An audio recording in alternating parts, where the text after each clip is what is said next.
VM خلیل الرحمان channel میں آپ کا خیر مقدم ہے۔ السلام علیکم ورحمۃ اللہ وبرکاتہ۔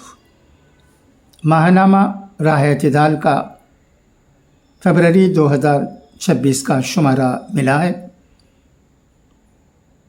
اس بار بھی اس کا اداریہ حرف اعتدال بہت اچھا ہے۔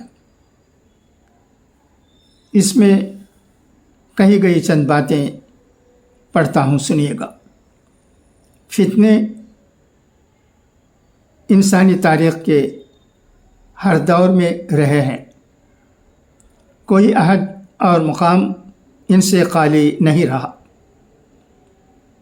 موجودہ دور کے فتنوں میں سب سے زیادہ دور رس اور ہمگیر سوشل میڈیا کا فتنہ ہے، جس نے ہر مذہب و نسل اور ہر طبقہ انسانی کو متاثر کیا ہے۔ اس نے جو مسائل پیدا کیے ہیں ان کا تعلق عقائد و ایمان سے بھی ہے، اور اخلاق و اعمال سے بھی ہے، نفسانیت سے بھی ہے اور روحانیت سے بھی ہے، علم و فن سے بھی ہے اور فکر و نظر سے بھی ہے، انفرادی و ازدواجی زندگی سے بھی ہے، اور خاندان اور معاشرے سے بھی ہے۔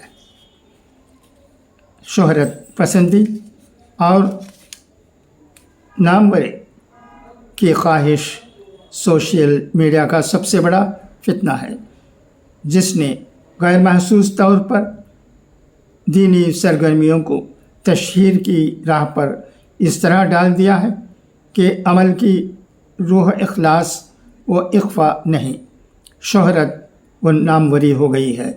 نہ کوئی بھی دینی عمل اب ایسا باقی نہیں رہا جس کا اظہار سوشل میڈیا پر نہ ہوتا ہو۔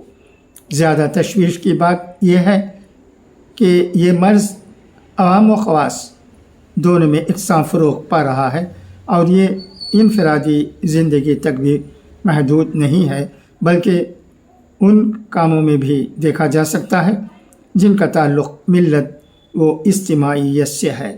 یہ بات اپنی جگہ صحیح ہے کہ سوشل میڈیا نے انسانی ترقی اور دعوت و اصلاح کی نئی راہیں کھولی ہیں، مگر یہی باتیں امت مسلمہ کو ایسے فتنوں سے بھی دوچار کر رہی ہیں جن کی سنگینی کا احساس ابھی پوری طرح نہیں ہوا ہے۔ تشہیر کا فتنہ بظاہر خیر کے لباس میں جلوہ گر ہے، مگر باطن میں امت کی دنیاوی و اخروی سلامتی کو کھوکھلا کر رہا ہے۔ یہ فتنہ دو رخی ہے۔ ایک طرف افراد اور اداروں کی خود نمائی ہے، جہاں ہر دینی، دعوتی اور فلاحی کارکردگی کو اس طرح مشتہر کیا جا رہا ہے گویا عمل کی قدر و قیمت اخلاص نہیں، تشہیر ہے، اور نیکی اللہ کے لیے نہیں، عوامی تأثر اور داد و تحسین کے لیے ہے۔ اس طرز عمل نے رفتہ رفتہ نیتوں کی پاکیزگی کو مجروح کر کے عمل کو نمائش کا ذریعہ بنا دیا ہے، تو دوسری طرف مسلم اداروں اور افراد کی تعلیمی، تعمیری، قومی اور دعوتی کوششوں کو دنیا کے سامنے اس طرح ظاہر کر دیا کہ وہ بد باطنوں کی آنکھوں میں کانٹے کی طرح چبھ رہی ہیں۔